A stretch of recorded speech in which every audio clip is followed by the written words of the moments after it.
नमस्कार बच्चों, बीए तृतीय वर्ष के विद्यार्थियों का हार्दिक स्वागत है। द्वितीय प्रश्न पत्र के निबंध को जो हम कर रहे थे, भूमि को देवत्व प्रदान, जिसका सार आपने भाग 1 में जाना।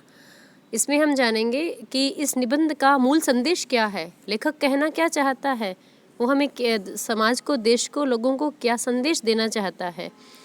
बच्चों, इसमें उन्होंने सबसे पहले ये चीज़ बताई है कि जो हिमालय है उसको एक केवल पहाड़ के रूप में, एक पर्वत के रूप में ही नहीं देखा जाना चाहिए। वो देवात्मा है, उसमें देवता निवास करते हैं, अर्थात जो हमारा हित करने वाले हैं उन्हें हम देव कह सकते हैं, और वो हमारा सबसे बड़ा हितैषी है। हमारे देश के उत्तर में स्थित जो भारतवर्ष का मुकुटमणि है, उसे केवल मिट्टी या पत्थर का ढेर नहीं समझना चाहिए। वो इसलिए हमारे लिए पूज्य है क्योंकि वो हमारी रक्षा करता है। हिमालय के प्रति श्रद्धा और भक्ति के भाव रखने चाहिए। इसका एक कारण है कि हिमालय ऋषियों, मुनियों, तपस्वियों और देवताओं की भूमि है। इस कारण भी वह हमारे लिए वंदनीय है। एकांत चाहने वाले और इस पृथ्वी का सार तत्व ग्रहण करने के लिए, उस परमात्मा की प्राप्ति के लिए बहुत सारे ऋषि मुनियों ने जो तपस्या की है हिमालय की गोद में जाकर, तो वह निश्चित रूप से देवभूमि है, देवात्मा है। और वहाँ से निकलने वाली जो नदियाँ हैं वो हमारे देश के लोगों का पोषण करती है।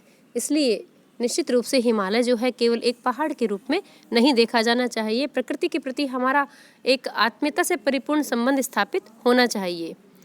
दूसरा जो उनका संदेश है वो है कि प्रकृति के प्रति हमारा सौहार्द का भाव रहे। प्रकृति को हम केवल भोग्य वस्तु न समझें। इसमें उन्होंने बताया है कि प्रकृति के साथ आत्मीयता का भाव हमारे हृदय में होना चाहिए। हमें हमेशा ये याद रखना चाहिए कि प्रकृति हमारी सहचरी है, चाहे वृक्ष के रूप में है, लता है, चाहे पौधे हैं, सब प्रकार की जो वनस्पति है वो हमारे जीवन में उतना ही महत्व रखती है जितना कि अन्न का महत्व होता है। लेखक ने स्पष्ट कहा है कि प्रकृति हमारे जीवन की अमर बेल है, इसकी जड़ें पाताल में है। और प्रकृति में यदि देखा जाए तो नदियाँ, जलाशय, कुएं, बावड़ी सब आते हैं, इसलिए ये हमारे लिए जीवनदायिनी शक्ति है। इसलिए इन सब के प्रति हमें शुद्ध और आत्मीय संबंध बनाए रखना चाहिए। किसी भी स्थिति में हमें प्रकृति को प्रदूषित करने का अधिकार नहीं है और न ही उसकी उपेक्षा करने का अधिकार है। और यदि हम प्रकृति को भूल जाएंगे तो निश्चित रूप से मृत्यु के मुख में चले जाएंगे। आज इस संबंध में हम कह सकते हैं, लेखक के विचार नहीं है, मैं समझाने के उद्देश्य से उदाहरण के लिए बता रही हूँ कि आज जितना प्लास्टिक का उपयोग, जितना पेड़ों को काटना, जितना अधिक जंगलों का नाश करना, ये लगातार हमारे लिए दुरूह हो रहा है। तापमान बढ़ रहा है और ग्लेशियर लगातार पिघल रहे हैं और भयंकर प्रकृति के अंदर जो परिवर्तन आ रहे हैं वो सबके लिए प्रतिकूल साबित हो रहे हैं। मानव जीवन के लिए वो दुखद साबित हो रहे हैं और उसका कारण खुद स्वयं मनुष्य है, जो प्रकृति को केवल भोग्य मानता है, उसका आदर नहीं करता, उसके प्रति कोई आत्मीयता का भाव नहीं रखता। तीसरा संदेश दिया है उन्होंने कि जो ये हिमालय है उत्तर दिशा में, ये अमर है, ये अटल प्रहरी के रूप में स्थित है, ये देश की रक्षा करता है। जो हमारे दुश्मन हैं आसपास के, जो वो यहाँ से प्रविष्ट नहीं हो सकते हैं, और ये पूजनीय है। और हमें अपने देश की धरती के कण कण को हिमालय की देन समझना चाहिए, क्योंकि बच्चों बहुत सारी जड़ी बूटियाँ हिमालय से प्राप्त होती है, बहुत सारी रोगों की दवाइयाँ हिमालय से प्राप्त होती है।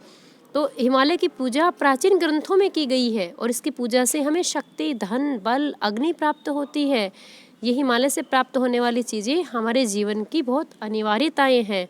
यदि हमें ये प्राप्त न हो तो ये कल्पना ही नहीं की जा सकती कि हम कहाँ रहेंगे, कैसे रहेंगे और उन वस्तुओं के बिना जीवित भी कैसे रहेंगे। अतः कृत्रिम जीवन को छोड़कर प्राकृतिक जीवन की तरफ लौटने का जो इसमें लेखक का संदेश है वो निश्चित रूप से बहुत ही महत्वपूर्ण है कि हमने जो कृत्रिम जीवन अपनाया है लगातार, वो कृत्रिम जीवन हमारे लिए बहुत खतरनाक और घातक साबित हो रहा है। और चौथा संदेश लेखक का यही है कि हमें कृत्रिम जीवन को छोड़कर प्राकृतिक जीवन की तरफ लौटना चाहिए। प्राकृतिक जीवन न केवल प्रकृति की गोद में है अपितु गांव में है। आज गांव जो है वो शहरों की तुलना में बहुत साफ सुथरे हैं। वहाँ जनपदों की बोलियाँ, लोकगीत हमारे मानस को बहुत आनंदित करते हैं और ये आनंद हमारी बहुत बड़ी संपत्ति है। इसको खोना अपने संस्कृति से हाथ धोना है। लेखक ने आशा व्यक्त की है कि हमें अनुसंधान करना चाहिए और हमें विश्वास है कि वो संदेश देते हैं कि हमारे नवयुवकों के जो यात्री दल हैं वो बड़े बड़े पर्वतों पे चढ़कर सर्वत्र मातृभूमि की खोज करेंगे और अवश्य ही उनमें जो है परिवर्तन के लक्षण दिखाई देने लगेंगे। तो लेखक हमें ये कहना चाह रहा है कि जो मातृभूमि का गौरव है, गरिमा है, महानता है, इसको हमें जानना चाहिए और तभी जान पाएंगे जब हम इसके साथ आत्मीयता का संबंध स्थापित कर लेंगे। और आत्मीयता का संबंध स्थापित होने पे जो हमारे पूर्वजों ने इनको देवत्व प्रदान किया है, इनको देवता माना है, यदि हम भी उसे हृदय से स्वीकार करते हैं तो निश्चित रूप से प्रकृति साफ सुथरी रहने के कारण हमें और कुछ भी बहुत कुछ प्राप्त होगा। क्योंकि वे मानते हैं कि जैसे नदी के उदाहरण देते हैं कि नदी के स्वच्छ जल में अपने शरीर को डुबो देने पर आप्लुप्त कर देने की भावना के मूल में मातृवत्सल बालक की वही प्रवृत्ति काम करती है, जिसके बालक जाके माँ की गोद में बैठ जाता है, जिसकी प्रेरणा से वे अपने आप को मातृ हृदय में भरे हुए सरस प्रेम में असीम आनंद और शांति के लिए छिपा देना चाहता है। और आज प्रत्येक मानव आनंद भी चाहता है और शांति भी चाहता है, और ये दोनों ही नदी में स्नान करते हुए माँ की गोद में बैठने का आनंद वो प्राप्त कर सकता है। और ये नदियों की जो वारी धाराएँ हैं जो अखंड बह रही है, ये हिमालय से ही बह रही हैं। और लेखक का ये मानना है कि हमने जब भी उदाहरण दिया है कि रथ का पहिया, मतलब पहले जब रथ से कहीं जा रहे होते थे तो पहिया किसी सरोवर या नदी के तट पे रुका तो हमने श्रद्धा के भाव से उसको प्रणाम किया। उस एक प्रणाम में युग युग की श्रद्धा का वीर्यवान जो अंकुर था वो मानो हमने उस तट पे रोप दिया, और हमने उसके साथ अपने किसी देवता का संबंध स्थापित किया, किसी ऋषि या प्रख्यात पुरुष के अवदात चरित्र की लीला स्थली वहाँ बनाई। अब यहाँ अवदात जो चरित्र है वो किसका है? श्री कृष्ण का। यमुना का किनारा जो हमने श्री कृष्ण की लीला स्थली के रूप में जानते हैं, कहीं न कहीं किसी ऋषि ने तपस्या की है, तपोभूमि बन गया है, हम उस ऋषि के नाम से उस स्थान को जानते हैं। लेखक का ये मानना है, उनका ये संदेश है कि यमुना के तट की परिक्रमा कीजिए, यामुना पर्वत से जहाँ ये जलधारा प्रकट हुई है, प्रयागराज के संगम तक जो सुरम्य स्थल इसके दोनों किनारों पर विद्यमान है, जिन्हें आज हम अपने अर्वाचीन आँख से भी पहचान सकते हैं, उन सबको पहले से ही हमारे भौगोलिक पंडितों ने हमारा आत्मीय बनाकर हमारे सामने रख दिया है कि जो यामुना पर्वत से जो यमुना नदी निकल रही है, ये दोनों ही हमारे लिए पूज्य हैं। और उदाहरण के तौर पे बताते हैं कि गंगा के तट पर ऐसा कौन सा रमणीक स्थल है जो पूर्वजों की तीखी और पैनी दृष्टि से बच के रह गया हो। अतः जिस युग में भूमि को देवत्व के भाव से तरंगित करने का सफल प्रयास का आयोजन चल रहा था, उस काल में देश का जितना अच्छा पर्यवेक्षण किया गया, आज निष्पक्षता से लेखक उसकी प्रशंसा करते हैं। और वे मानते हैं कि आज की पीढ़ी मानती है कि सब पूर्वजों की बकझक थी, वो ये सब समझकर उसकी अवहेलना करते हैं, जबकि ऐसा नहीं था।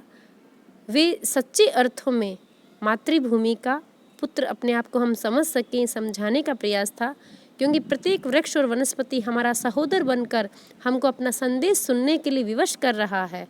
और आज हम शहरों की कृत्रिम साधना से ऊब गए हैं और उस आकाश बेल से हम कुछ प्राप्त नहीं कर पा रहे। अपने पैरों के नीचे की जड़ों को, जिससे हमने जीवन रस चूसा था, उसको अपने हाथों काट डाला है और फिर हम पुनः उस जड़ों की तरफ आकृष्ट हो रहे हैं। तो बच्चों, लेखक ने संदेश दिया है कि आखिर कहीं ना कहीं इस प्रकृति के साथ, इस पृथ्वी के साथ हमारा अनवरत संबंध है, माता और पुत्र का संबंध है। उस संबंध को जानकर, समझकर यदि हम इसकी तरफ आकृष्ट होते हैं, इसका ख्याल रखते हैं, तो निश्चित रूप से हमारा जीवन और भी ज़्यादा आनंददायक हो सकता है। धन्यवाद। आज इतना ही।